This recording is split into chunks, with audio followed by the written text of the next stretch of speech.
Picture this: Iowa, 1979. Michelle Taylor, and one 8-year-old high school senior with a bright smile and even brighter future, vanished into thin air on a cold Thursday night, right outside a bustling mall. She was just finishing her Christmas shopping, doing normal teenage stuff, and then, poof, gone. But here's where it gets wild as hell 39 years later. A tiny, almost forgotten piece of evidence, and a tech breakthrough nobody saw coming, would blow this case wide open and reveal secrets darker than anyone imagined, exposing a killer who'd been hiding in plain sight for decades. This isn't just a cold case. It's a cold case that shows how a mother's never-ending grief and modern science finally slapped the truth across a decades-old lie. Some details have been dramatized, and names changed to protect privacy. But this story is based on real events that shook a community to its core. The notification popped up on Detective Daniel Denninger's computer screen at exactly 3:12 p.m. on a grey December afternoon in 2018. After 23 years working cold cases for the Cedar Rapids Police Department, Denninger had developed this almost psychic instinct, a little twitch in his gut that let him know when something massive was about to drop before his mind even processed the data. This alert, a GEDmatch genealogical database hit, had only been in his inbox for less than 4 minutes, but the case number flashing on the screen made his hand hover over the mouse. Frozen, Taylor Michelle Marie. Last seen December 19th, 1979. File last updated 2006. Denninger leaned back in his chair. The fluorescent lights of the department's third-floor investigative unit cast harsh, unforgiving angles across the towering stack of manila folders that perpetually colonized his desk. 39 years. He'd worked cases stretching back decades, sure, but nothing approached this kind of temporal distance. Back in 1979, DNA forensic analysis was straight-up science fiction. The double helix? Yeah, scientists knew about it, but the notion that microscopic genetic material could finger a killer belonged firmly in the realm of theoretical papers, divorced from real police work. And yet, here it was, glowing on his monitor, irrefutable scientific proof. The alert stated that Thomas Burns's DNA, a guy nobody had heard of in connection with the crime, matched biological evidence recovered from an 8-year-old woman's body in the parking lot of Westdale Mall 39 years prior. The match itself violated every damn assumption Denninger had carried about the limits of forensic retrospection. How? Simple. Burns had low-key submitted his DNA to a public genealogy website, looking for information about his family tree. He never in a million years imagined that his genetic code would connect him to a brutal murder committed when Jimmy Carter was chilling in the White House. Comment which state you're watching from right now. Let me know if you remember the news breaking on this case back in the day, or if you were even born yet. The evidence. Man, the preservation of it was a straight-up miracle, a combination of meticulous original police work and sheer dumb luck. Blood samples collected from Michelle Taylor's clothing in December 1979 had been stashed in the Cedar Rapids Police Department's evidence facility. They'd survived multiple relocations and administrative reorganizations that had claimed countless other case materials. The samples were only digitized and reanalyzed in 2017 as part of a grant-funded initiative, applying cutting-edge extraction techniques to decades-old biological evidence. They were pulling genetic profiles from degraded samples that the technology in the 80 seconds would have deemed useless. Denninger pulled up Michelle's case file, watching the digitized photographs load on his screen with the frustrating slowness of an overworked server. A young, hopeful face materialized from the pixels. It was her senior portrait, taken in the fall of 1979, just 3 months before her death. Michelle was 18, a senior at Kennedy High School, a choir member, the daughter of Jennifer and Richard Taylor. She had been stabbed 29 times in the front seat of her family's Buick Electra while Christmas shopping on a Thursday evening. It was a frenzy of violence that had straight-up shattered Cedar Rapids' belief that it was a safe Midwestern community. This original investigation file consumed over 600 pages of documentation, representing thousands of hours of work by detectives who pursued every available lead with the tools of 1979. Think about that time. No security camera footage existed. That technology wasn't standard in retail environments yet. No cell phone records could be traced. Mobile phones were expensive novelties for business execs. No DNA analysis could be performed. The forensic application of genetic science was still years away from practical use. The investigation relied entirely on physical evidence, witness testimony, and traditional detective work. Denninger found himself studying the evidence inventory list, typed on an old IBM Selectric with its distinctive font. Every item was catalogued with careful, almost heartbreaking precision. Item 14. Female winter coat, red, significant blood, staining on right sleeve and front panel. Item 15. Blood samples collected from vehicle interior, steering wheel, dashboard, and driver's seat. Item 16. Fingernail scrapings collected during autopsy examination, possible if foreign tissue present. What high-key struck Denninger was the foresight embedded in that decades-old evidence collection. The original investigators couldn't have known they were preserving genetic material that would remain unreadable for another 15 years. Those blood samples held molecular signatures that would become the foundation of Michel's justice. But only after technologies emerged that transformed forensic science from an art into a molecular precision instrument. Act 1. The disappearance. Michelle Taylor woke up on Thursday morning, December 19th, 1979, to the sounds of her clock radio blasting Bruce Springsteen's Born to Run. The Iowa winter had shown up early that year, and frost covered her bedroom window, making the pale morning sunlight dance across her walls. Her family's two-story colonial house on 8th Avenue Northeast was in one of Cedar Rapids' established neighborhoods, the kind of place where families put down roots and watched their kids grow up during the post-war prosperity. Décades. This day was a big deal for Michelle. School was letting out early for winter break, and she had plans to complete her Christmas shopping at Westdale Mall that evening. Her mother, Jennifer, had made French toast for breakfast, a Thursday tradition since Michelle entered high school. The kitchen smelled like cinnamon and butter as Michelle came down the stairs, her blonde hair still damp from the shower, wearing the red winter coat that would later become a central piece of evidence. Michelle was methodical about planning, always keeping a detailed agenda book where she listed her commitments in careful handwriting. That morning's entry was simple. School early, release 2:15 p.m. Mall shopping evening. Call Ashley about Friday. She was saving money from her part-time gig at JC. Penny to buy presents for her parents and younger sister, Angela, refusing to take money from her dad, Richard, despite his offers. Her dad, Richard, was an electrical engineer at Rockwell Collins, the aerospace and defense company that basically anchored Cedar Rapids' economy. Her mother, Jennifer, volunteered at their Lutheran church and served on the Kennedy High School parent committee. They were a stable, loving family who had raised their daughters to be trusting, allowing Michelle the independence to drive herself to evening activities without the hovering supervision that would become standard in later generations. Kennedy High School dismissed students at 2:15 p.m. Michelle planned to drive straight to Westdale Mall before the evening shopping rush hit. She actually owned a 1977 Mazda GLC, but that day she borrowed the family's big, cream-colored 1972 Buick Electra. Why? Purely practical. The Buick's larger trunk could fit all the wrapped gifts she planned to buy. This seemingly insignificant choice would later prove crucial, as the Buick's distinctive size and color made it way more memorable to potential witnesses. Westdale Mall in 1979 was the commercial heart of suburban Cedar Rapids, a sprawling, single-story complex anchored by JC, Penny and Junker's department stores.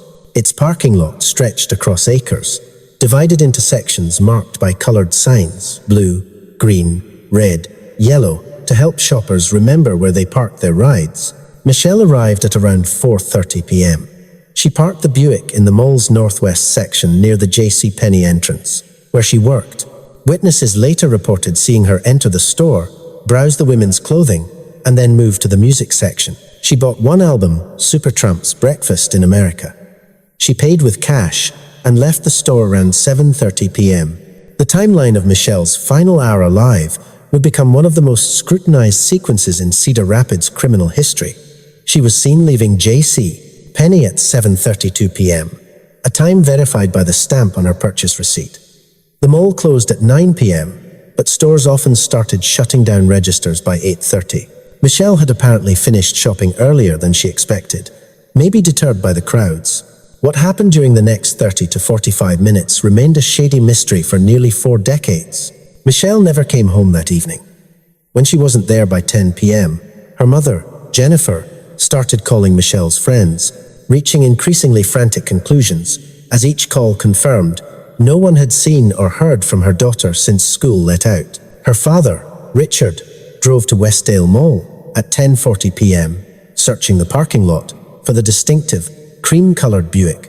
The lot was largely empty by then, making the car immediately visible in the northwest section, where Michelle had parked nearly 6 hours earlier. Richard approached the vehicle with a growing sense of dread. He noticed the driver's side door was slightly ajar. Despite the December cold, the interior dome light flashed on, illuminating a scene that would permanently scar his memory. Michelle lay collapsed across the front bench seat. Her red winter coat was saturated with blood. Her blonde hair was matted with the dark evidence of catastrophic trauma. The violence was extreme and personal. 29 stab wounds covered her chest, face, and defensive wounds on her hands and arms, where she had tried to protect herself from an attacker whose rage seemed inexhaustible. Cedar Rapids police arrived within 8 minutes of Richard Taylor's emergency call. The first responding officers, Patrolman Robert Doster and William Chen, immediately secured the scene. They knew instantly this was something beyond a simple robbery gone wrong. Michelle's purse was still in the car. Her wallet, containing $47 in cash, was untouched. The JCE penny shopping bag sat on the passenger seat, the Supertramp album still sealed in its plastic wrapper. This was not an economically motivated crime. The stabbing represented something far more disturbing, a targeted, personal attack. The excessive force spoke to rage rather than any rational criminal purpose. Crime scene processing started immediately, despite the December cold and the late hour. Detective John Length, a veteran with the Criminal Investigation Division, arrived at 11:20 p.m. and took command. Length intuitively understood that the first hours of a homicide investigation often determined if it would ever be solved. He ordered comprehensive documentation of everything visible in and around the Buick, even items that might seem irrelevant. The blood evidence proved both abundant and critically important. The attacker had clearly been injured during the struggle. Michelle's fingernails contained tissue and blood. Forensic technicians carefully collected it, realizing foreign biological material might be useful one day, even though the technology to analyze it properly didn't yet exist. Blood spatter patterns on the dashboard and steering wheel suggested a sustained violent encounter rather than a quick surprise attack. Michelle had fought for her life with desperate determination. The evidence of her struggle was embedded in the physical traces that would wait nearly 4 decades for science to decode their meaning. The investigation that followed consumed the Cedar Rapids Police Department for months, eventually roping in the Iowa Division of Criminal Investigation and the FBI's Behavioral Analysis Unit. The randomness of the attack, a young woman killed in a mall parking lot with no apparent motive, suggested either a stranger assault or a perpetrator skilled at concealing prior connections to the victim. Investigators interviewed hundreds of people, yet, despite the intensity and thoroughness of the original investigation, no arrest was ever made. The case gradually went from active to dead cold, joining the roster of unsolved homicides that haunt every police department. Michelle Taylor's murder became a permanent, raw wound in Cedar Rapids' collective memory. A wild-as-hell reminder that even in safe Midwestern communities, inexplicable evil could strike out of nowhere. Act 2. The Long Mystery. Jennifer Taylor's transformation began with gestures that seemed completely reasonable for a grieving mother. She kept Michelle's bedroom exactly as it had been on December 19th, 1979. She made the bed every morning, dusted the porcelain figurines on the dresser, and made sure Michelle's high school textbooks remained stacked beside her desk. The Christmas presents Michelle had been shopping for that final evening were never opened. Jennifer wrapped them herself, using the receipts found in Michelle's purse, and placed them under the family tree every December. It was an annual ritual that transformed the holiday into a ceremony of absence. In those first months, this preservation felt like an act of maternal devotion. Jennifer told herself that maintaining Michelle's space honored her memory, that keeping the room ready meant acknowledging Michelle's permanent place in their family's story. But as 1980 became 1000, 1,981, and then 1,982, the unchanged bedroom evolved from a simple memorial into something more troubling. It became a three-dimensional photograph that refused to acknowledge the forward motion of time. Richard Taylor started sleeping in the guest room during the second year after the murder. He couldn't handle passing his daughter's doorway every night and seeing his wife sitting on the edge of the bed, holding Michelle's choir robe, having whispered conversations with a daughter who would never answer. The distance between Jennifer and Richard grew, not from a lack of love, but from incompatible grieving styles. Richard tried to move forward, returning to his engineering work and forcing himself to deal with the routines of daily survival. Jennifer interpreted his resilience as betrayal, as though accepting that life continued somehow diminished Michelle's significance. The annual pilgrimage to the Cedar Rapids Police Department became Jennifer's most sacred obligation. Every December 19th, she would dress up, drive to the downtown headquarters, and request a meeting with whoever was currently assigned to Michelle's case. This ritual persisted across multiple detective reassignments and departmental reorganizations, a constant presence that no one quite knew how to refuse or redirect. Detective John Length, who worked the original investigation, received these visits with patient compassion until his retirement. Later, detectives inherited the tradition with less context and growing discomfort. Jennifer's reports to the police grew increasingly elaborate and increasingly detached from the actual investigative reality. By 1985, she had developed complex theories about Michelle's murder. Theories she constructed through obsessive correspondence with families of other murdered young women across the Midwest. She became convinced that a network of killers was operating along Interstate 380, systematically targeting blonde teenage girls in mall parking lots across Iowa, Illinois, and Wisconsin. Her letters to the FBI grew more frequent and more insistent, filled with connections she had drawn between Michelle's case and missing person reports that shared only superficial similarities. Young victims, blonde hair, winter months. The evidence for these theories existed only in Jennifer's mind.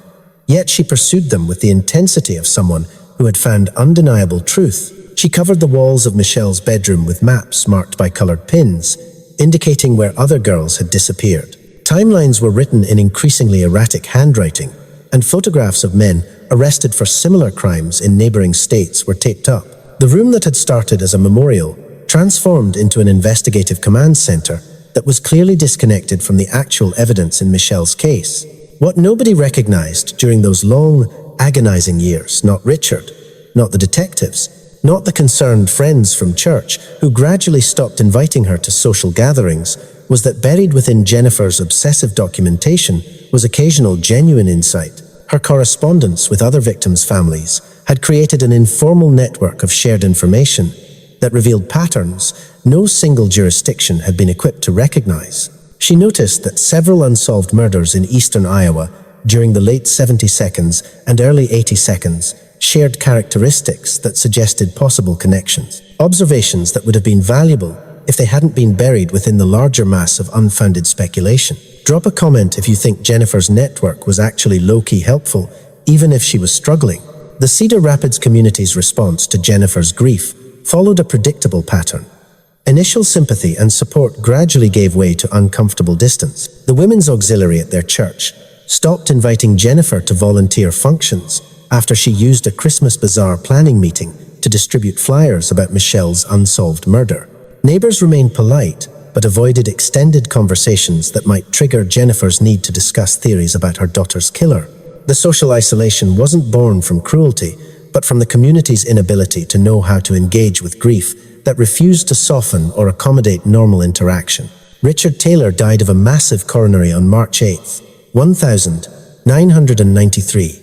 He was found by a co-worker in his office at Rockwell Collins during lunch. He was 61. The official cause was heart disease, but everyone who knew the family understood the actual story. Richard had been dying incrementally for 13 years, worn down by the combination of unresolved grief over Michelle's murder and the daily experience of watching his wife disappear into an obsession that left no room for the living. Angela, Michelle's younger sister, had been 12 when Michelle was murdered.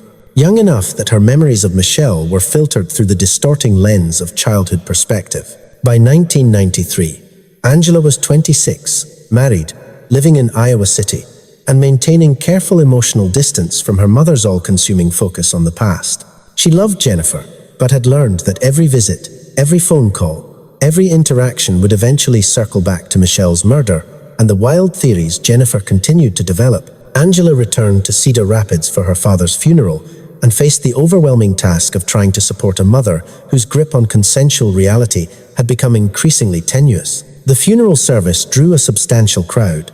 Richard's colleagues, neighbors, distant relatives. Pastor David Sorensen delivered a eulogy that carefully acknowledged Richard's professional accomplishments and his devotion to family, while avoiding any direct reference to the tragedy that had defined the final years of his life. The reception following the burial revealed the extent of Jennifer's isolation.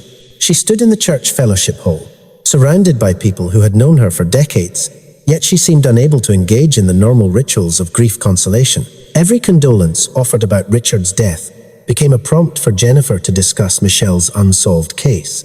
Angela watched her mother transform her father's reception into an impromptu presentation about the theories she had developed, using Richard's death as evidence that the failure to solve Michelle's murder had claimed another victim. After the funeral, Angela spent 3 days helping her mother sort through Richard's belongings. His clothes, his engineering reference books, his modest collection of woodworking tools all reflected the life of a man who had tried to maintain normalcy within a household dominated by unresolved trauma. Angela discovered letters Richard had written but never sent, addressed to Michelle. They contained no dramatic revelations, just a father's quiet grief and his struggle to understand how to honor a murdered daughter while still participating in the world of the living. Jennifer Taylor continued her solitary vigil through the 1,990 seconds and into the 2000s, outliving her husband by 18 years. Her annual visits to the Cedar Rapids Police Department persisted, even as the detectives assigned to Michelle's case changed more and more frequently. The case file grew thicker, not with new evidence, but with Jennifer's documented theories, letters from other victims' families, and the careful notes that successive investigators made about a mother who refused to accept that some questions might never be answered. The breakthrough in Jennifer's accumulated materials came not during her lifetime, but after. She died on November 3, 2011, at the age of 79, from complications of congestive heart failure. Angela, now 44, and raising 2 teenage children, inherited the family home and faced the monumental task of sorting through 32 years of obsessive documentation. Michelle's bedroom had become a museum of frustrated investigation.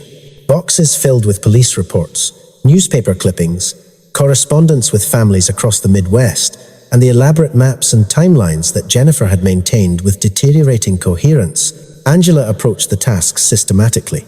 She knew simply tossing her mother's life work would feel like a final betrayal of Michelle's memory. She began scanning documents, organizing materials into digital files, and creating databases that would allow her to search for patterns and connections that had been invisible when scattered across physical storage. The process took nearly 2 years of weekend work. What Angela discovered within that massive collection surprised her. Buried among the unfounded theories and desperate speculation was evidence of genuine investigative insight. Jennifer's correspondence network had actually identified legitimate connections between several unsolved cases in eastern Iowa, patterns that individual jurisdictions had never recognized because the crimes crossed county and state boundaries. More importantly, Jennifer had maintained meticulous records of every person questioned during the original investigation into Michelle's murder. She had created an informal database of potential suspects that would prove valuable when new forensic techniques emerged. In 2017, Angela contacted the Cedar Rapids Police Department and offered to provide complete digital access to her mother's archived materials. Detective Daniel Denninger, who had recently been assigned to review cold cases for possible DNA analysis, recognized immediately that Angela's systematic approach was fundamentally different from Jennifer's desperate obsession. Where Jennifer had been driven by grief and magical thinking, Angela brought methodical organization and emotional stability to the question of Michelle's unsolved murder. But the real game-changer happened long before Angela finished her archive work. Detective Sarah Rothel discovered the misfiled evidence box on a sweltering Tuesday afternoon in July 2006. This was during a mandatory reorganization of the Cedar Rapids Police Department's property and evidence storage facility. The department was moving its archives from the cramped basement of the old municipal building to a climate-controlled warehouse, part of a modernization effort to improve evidence preservation. Rothel, a 12-year veteran assigned to the property unit before her planned retirement, found herself spending long summer days in the poorly ventilated basement, sorting through decades of accumulated case materials. The Taylor evidence box was wedged behind several containers of traffic accident reconstruction materials from the 1982nd. It had been misplaced during some earlier reorganization that nobody could remember or document.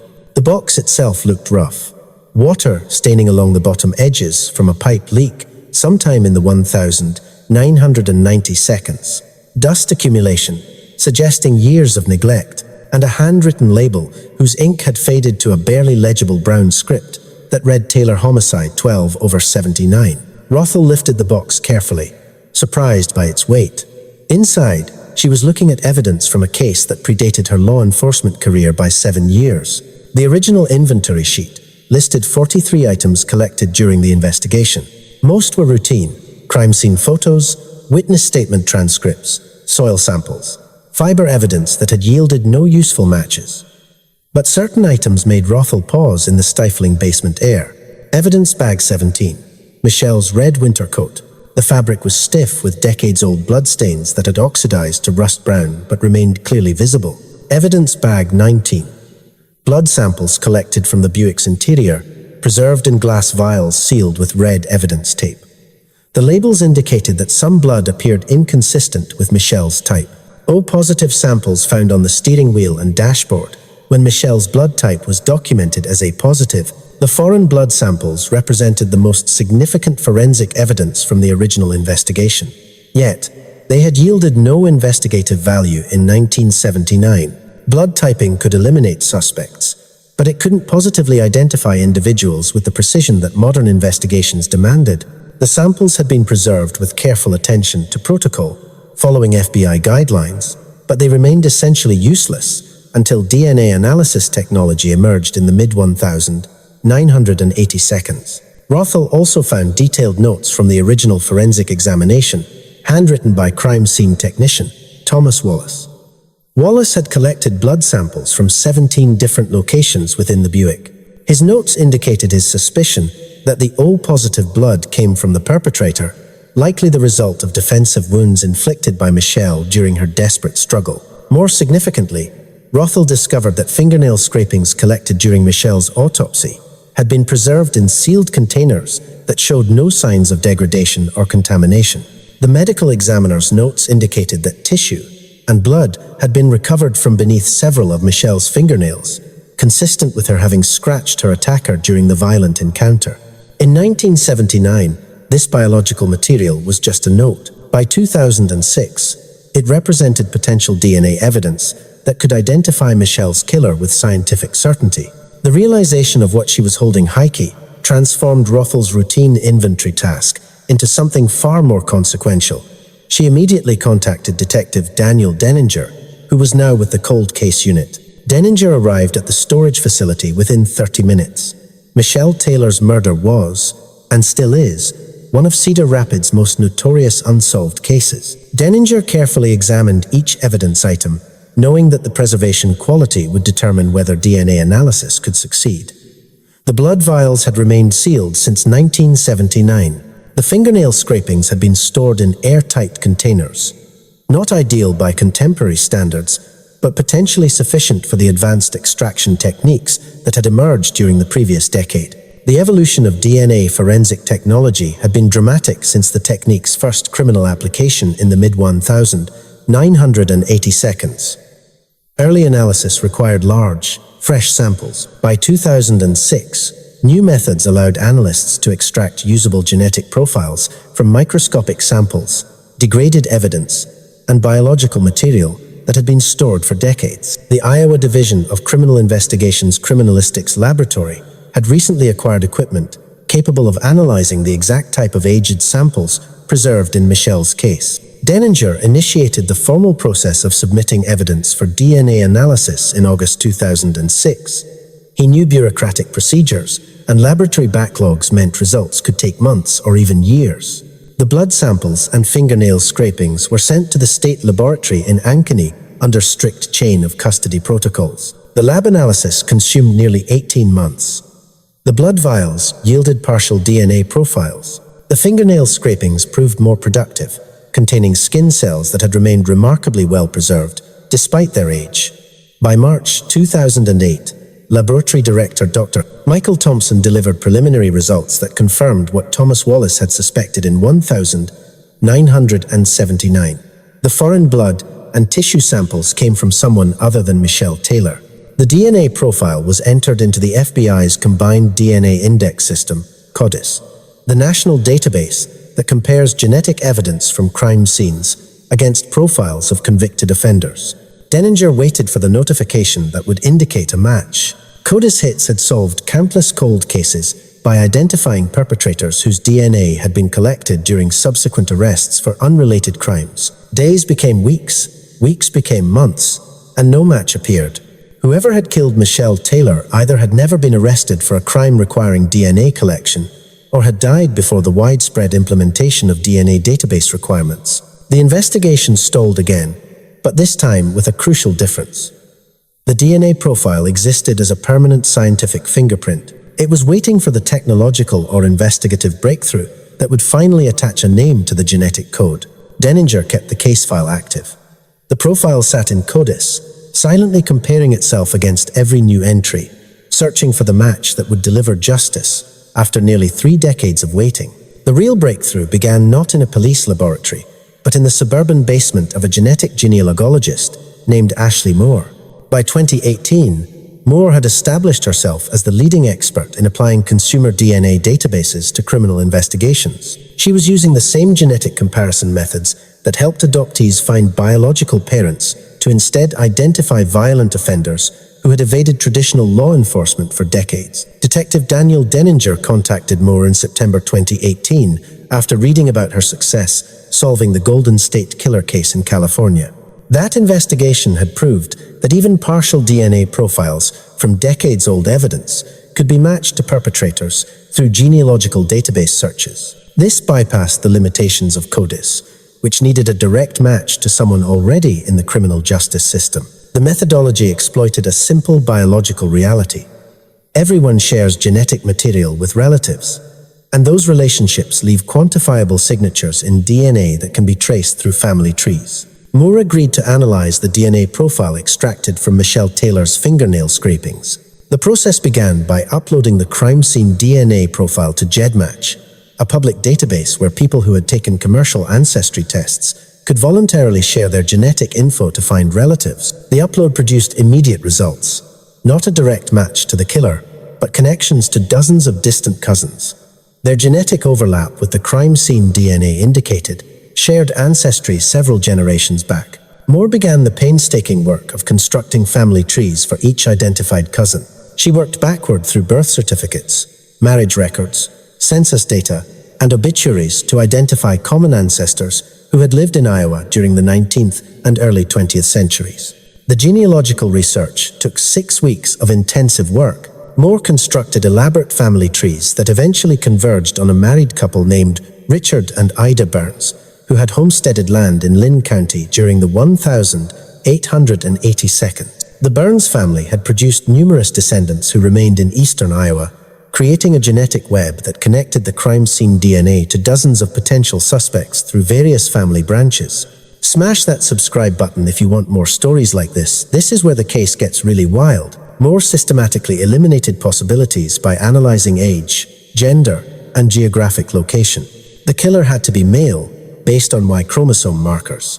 He had to be old enough in December 1979 to have committed the crime, meaning birth dates before approximately 1964. He had to have some connection to Cedar Rapids or the surrounding area to explain his presence at Westdale Mall that evening.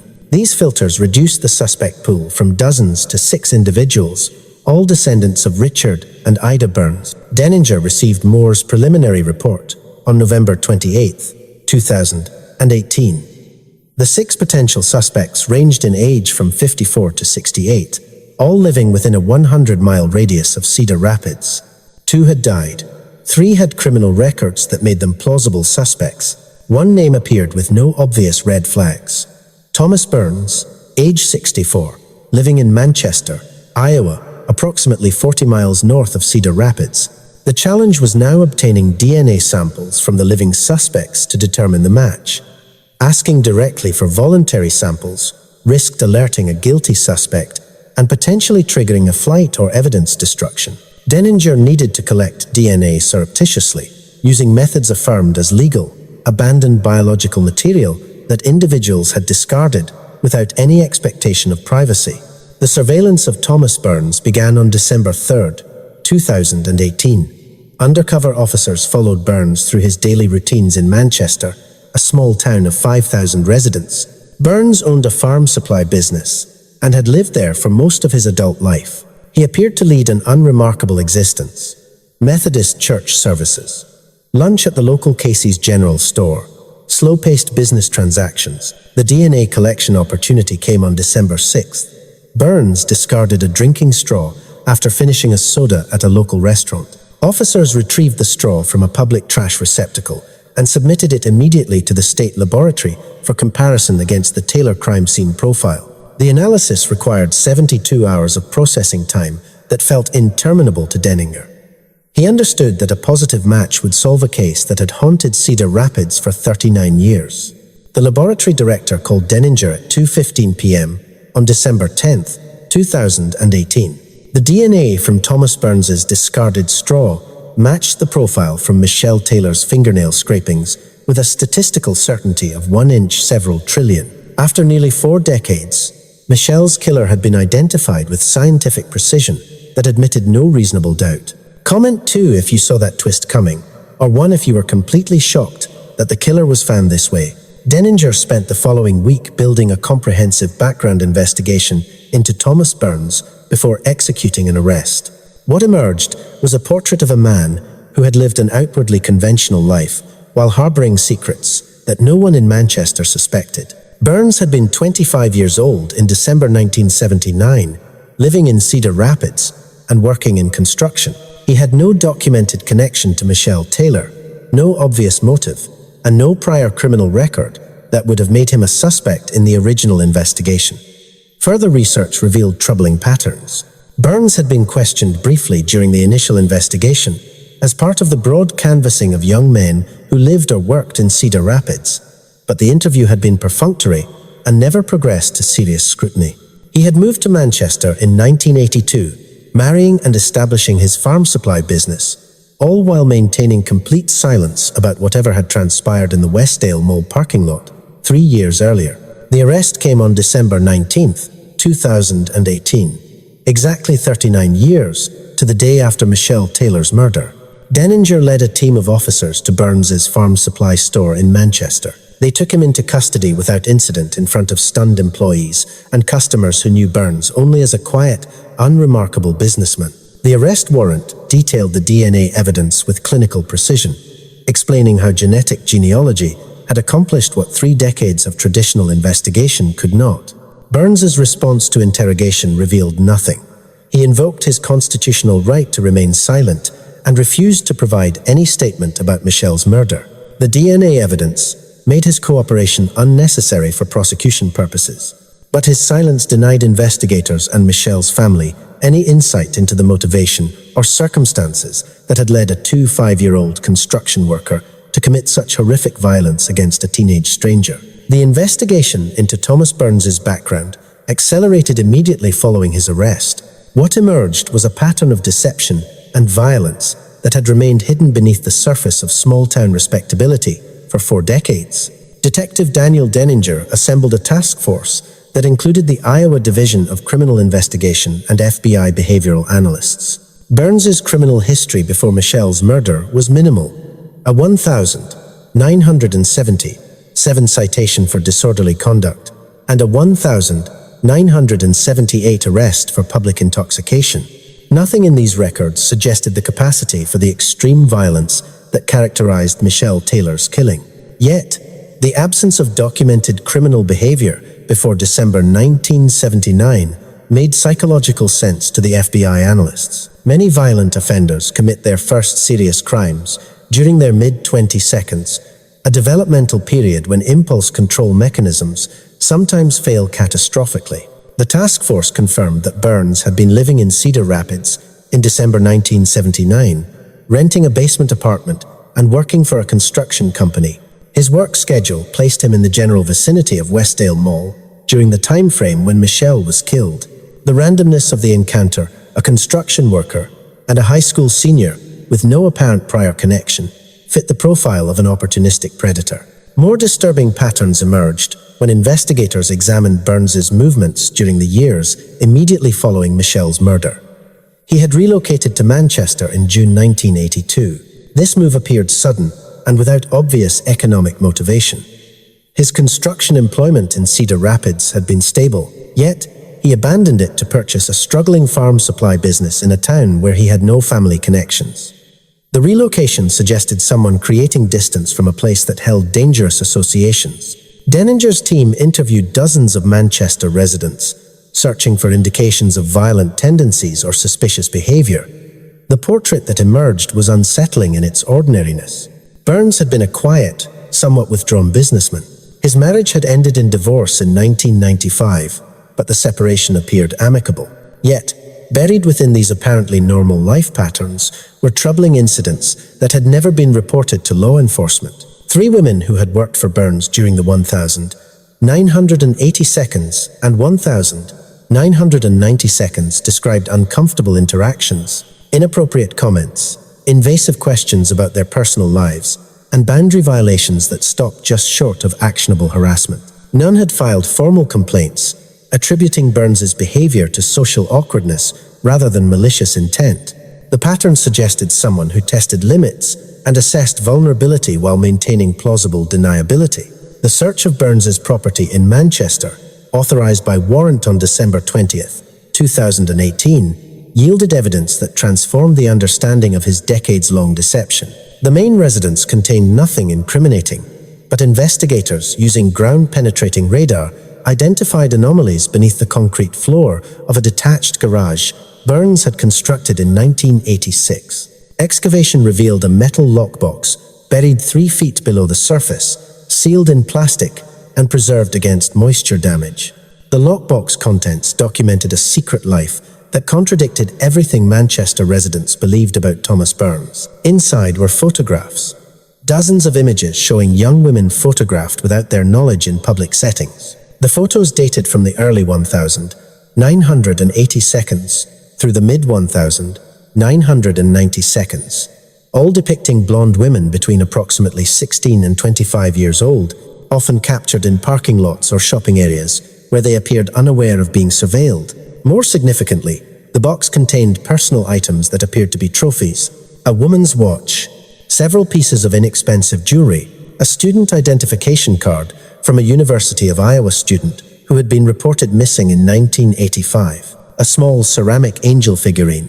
Each item had been carefully preserved in individual plastic bags, labeled with dates and cryptic annotations that suggested Burns maintained a catalogue of encounters or fantasies that had never been reported to authorities. The student identification card led investigators to the case of Rebecca Thompson, who had disappeared from Iowa City on March 12, 1985. She was walking to her apartment from a late-night study session.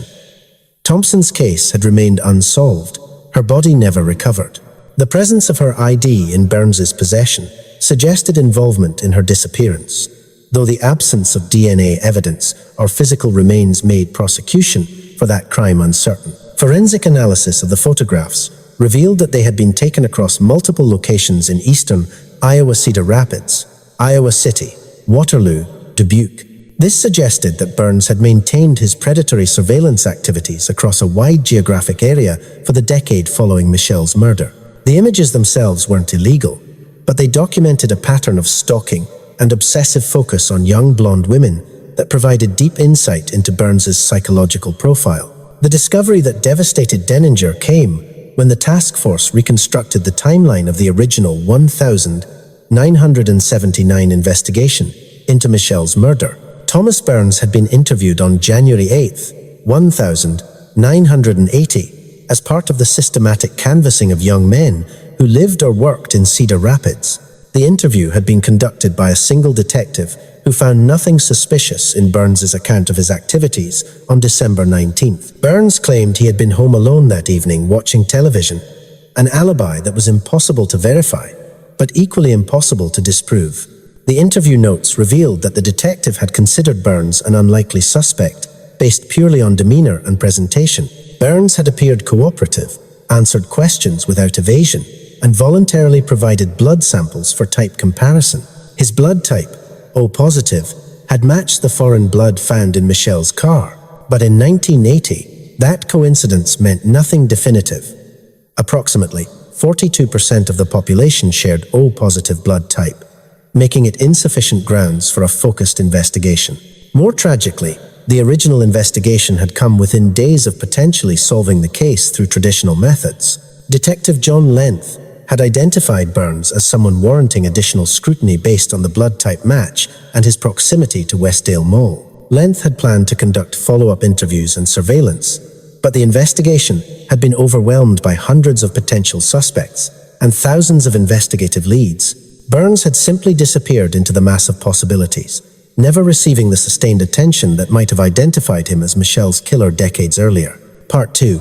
Thomas Burns was charged with the murder of Michelle Taylor on December 21, 2018. The primary evidence against him was the single, irrefutable DNA profile extracted from Michelle's fingernail scrapings, matched through genetic genealogy to his discarded drinking straw. The case against Burns was straight up solid from a scientific standpoint, relying on technologies that had not existed when the crime occurred. It was a victory for forensic science and the tenacious cold case detectives who had preserved the evidence and never given up.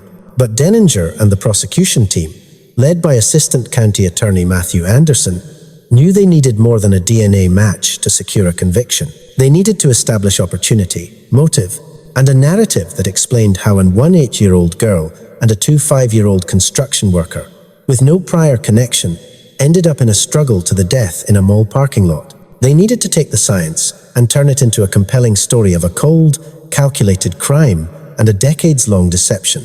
Hit the like button if this story's got you hooked. We're getting to the climax now. For real. ACT 3, the break and resolution. The prosecution's strategy centered on using the DNA as the foundation and building a circumstantial case around Thomas Burns's life of low-key surveillance and calculated cover-up. They established that opportunity and location. Burns lived and worked in Cedar Rapids in 1979, placing him minutes away from Westdale Mall. His routine work hours placed him as someone who could easily be out late on a Thursday night in December without raising suspicion. Motive, rage, and opportunity. The sheer number of stab wounds, 29 times, indicated a crime of rage and personal fury, despite the apparent randomness of the encounter. The fact that the murder happened in the car, right after Michelle left the mall, suggested a quick, opportunistic attack that escalated instantly when Michelle fought back. The discovery of the photographs of young blonde women in his Manchester garage solidified the prosecution's theory that Burns was a serial voyeur and predator whose rage was triggered when Michelle resisted his advances. Concealment. Burns's move to Manchester in 1982 was presented as a flight from guilt, a strategic relocation to distance himself from the scene of his crime. His life in Manchester, quiet, unremarkable, carefully controlled, was the ultimate cover-up, a decades-long performance of normal civility. The pre-trial proceedings were dominated by defense attempts to suppress the DNA evidence. Burns's defense attorney, Joseph Harrison, argued that the genetic genealogy method was novel and unreliable, and that the original evidence collection methods in 1979 were insufficient by modern standards. He also argued that obtaining Burns's DNA from a discarded straw violated his client's Fourth Amendment rights against unreasonable search and seizure. Judge Daniel Miller heard weeks of testimony, including detailed explanations from Ashley Moore about the genealogical method and from Dr. Michael Thompson, the state forensic lab director, about the integrity of the 1,979 evidence preservation. Miller ultimately ruled that the evidence was admissible. The Fourth Amendment argument failed because the law clearly held that a person relinquishes any expectation of privacy over discarded items, like a drinking straw left in a public trash can.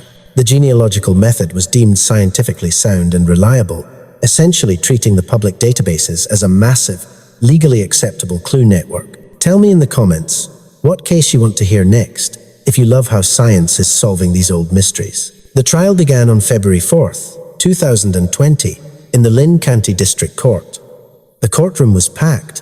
The media presence was highly massive, reflecting the decades of community trauma tied to the case. Angela Taylor, Michelle's sister, now 52, sat in the front row every day.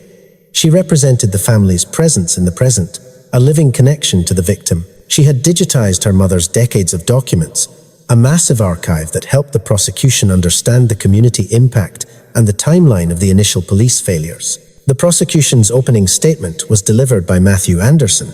He focused on the contrast between the visible reality of Thomas Burns, respected businessman, church member, and the secret truth revealed by his DNA. For 39 years, Anderson began, his voice slow and measured. The truth about who killed Michelle Taylor remained invisible, hidden from view. But the killer made one mistake. He left a piece of himself behind, a drop of blood, a few skin cells, evidence that only the science of the 21st century could read. And that evidence, ladies and gentlemen, delivers one clear name: Thomas Burns. Anderson walked the jury through the evidence. He detailed the sheer volume of stab wounds, emphasizing that this was an act of frenzy and malice, not a simple opportunistic robbery. He used a massive projected image to show the DNA chromatogram, the graph representing the genetic data, making the science tangible and impossible to ignore. The defense's challenge. Joseph Harrison's defense was simple: mistaken identity and unreliable evidence. He argued that while the DNA was scientifically a match, the integrity of the evidence, collected in 1979, could have been compromised over 4 decades of storage. He painted a picture of a distraught family and an obsessed mother, Jennifer Taylor, suggesting the investigators were desperate for a conviction and rushed to judgment against a quiet man who had an unblemished reputation in Manchester. The state wants you to believe that a discarded straw from 2018 can convict a man for a crime from 1979 based on evidence that was literally lost in a basement for years, Harrison stated dramatically. My client, Thomas Burns, is guilty of nothing but having distant relatives who used a popular ancestry website. The state's case is a theory built on genetic coincidence and the desperation of a cold case unit. The most powerful testimony came from the forensic experts. Dr. Thompson testified for an entire day, explaining the meticulous preservation techniques used in 1979 that, by sheer dumb luck, had kept the biological material stable. He showed the jury photographs of the original evidence bags, carefully sealed, and walked them through the advanced DNA extraction process used in 2008 that finally produced the killer's profile. Ashley Moore then took the stand, detailing the genealogical search. She used an on-screen visual aid to show how the crime scene DNA profile, uploaded to a public database, connected to the Burns family tree, methodically eliminating thousands of potential relatives until only 6 close suspects remained. Her testimony was shady AF for the defense because it was so clear and logical, showing how a web of family ties, voluntarily submitted by strangers, ultimately led to the killer. The prosecution also called Angela Taylor. She spoke movingly about her sister, Michelle, painting a picture of a vibrant, beloved 8-year-old whose life was stolen out of nowhere.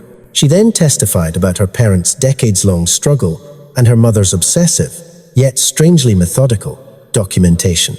She presented a ledger her mother had kept of all the police contacts, establishing that the search had never stopped. The breakthrough in motivation. The most crucial piece of evidence, beyond the DNA, was the lockbox of photographs and trophy items found buried beneath Burns's garage. Denninger testified about the discovery and the pattern it revealed. The prosecution then introduced expert testimony from an FBI behavioral analyst who explained that the act of collecting and maintaining these items, especially the student ID of missing person Rebecca Thompson, demonstrated a pattern of compulsive predatory behavior and the taking of trophies from victims. The DNA put the defendant at the scene, Anderson argued in his closing. But the lockbox tells you why. It tells you that Thomas Burns had a predatory, dark interest in young blonde women, a pattern that started with Michelle Taylor and continued for years. His silence isn't innocence, It's the carefully cultivated mask of a killer who thought he had buried his crime deeper than anyone could ever dig. Share this with someone who loves true crime. This trophy evidence is straight up terrifying. The defense struggled against the combined weight of science and behavior. Harrison tried to argue that the photos were merely the eccentric hobby of a lonely man, and the student ID could have been found anywhere. But the DNA match to Michelle Taylor's hands made these alternative explanations feel implausible at best. The jury wasn't buying the sus story about the lonely collector. The jury deliberated for 2 days. They returned with a verdict on February 24th, 2020. Guilty. Thomas Burns, the 66-year-old businessman, neighbor, and church member, was convicted of first-degree murder. His composure, which he had maintained throughout the trial, finally fractured. As the verdict was read, his face crumpled into an expression of disbelief and pure, raw panic. The sentencing hearing was held a month later. Angela Taylor delivered a victim impact statement that was both devastating and redemptive. She spoke of her mother, Jennifer, who had died without closure, and her father, Richard, who had died of a broken heart. For 39 years, this man, Thomas Burns, lived a free life. He started a business. He went to church. He divorced. He remarried. He got to experience everything that my sister, Michelle, was supposed to have, Angela said, her voice shaking but firm. My mother spent her life collecting paper, chasing a ghost. Now, the science has given us a name, and that name will spend the rest of his days exactly where he should be. This doesn't bring Michelle back, but it means that my parents' suffering was not in vain, and my sister's memory is finally given the dignity of justice. Thomas Burns was sentenced to life in prison without parole. The judge cited the premeditation involved in carrying a weapon and the sustained violence of the attack, noting that the decades of deception merited the maximum penalty. The resolution of Michelle Taylor's murder sent shockwaves through Cedar Rapids and Manchester. Friends and neighbors of Burns were dead serious when they said they couldn't believe it. They couldn't reconcile the quiet man they knew with the violent monster exposed by DNA. It was a potent, chilling reminder that evil doesn't always wear a dramatic mask. Sometimes, it wears the face of a perfectly ordinary, unremarkable person. Drop a comment if you think justice was served in this case, even after all these years. Closing. Man, that case was wild as hell. It's a story that sticks with you, not just for the cruelty of the crime, but for the sheer determination it took to solve it. It's a straight-up lesson in resilience, both from a grieving family and from the science of a few smart people who decided that cold didn't mean dead. Here's the deal. The wisdom we can pull from this kind of darkness, and I mean this as friendly advice, not me getting preachy. Trust your gut. Heike.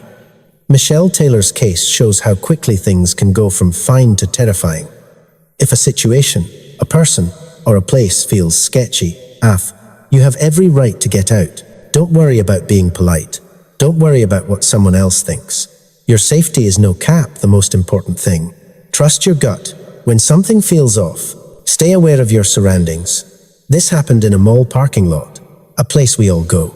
Put the phone down when you're walking to your car. Have your keys out. Look around. Know who's near you. Stay aware of your surroundings, especially at night. Tell someone where you're going. This is old school, but it still matters. Tell someone where you're going and when you expect to be back. A simple text can provide investigators with a crucial timeline if something happens. The power of preservation.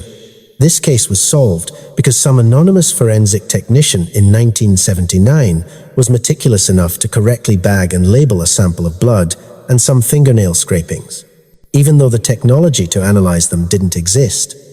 It's a reminder that every action, no matter how small, can matter years down the line. Justice was served, but let's be real, justice doesn't bring Michelle Taylor back. It doesn't erase the decades of pain her parents went through, watching their lives be consumed by an unanswered question. But it does provide closure. It means the family finally knows the truth, and the man responsible spent his final years behind bars, stripped of the respectable life he had fabricated.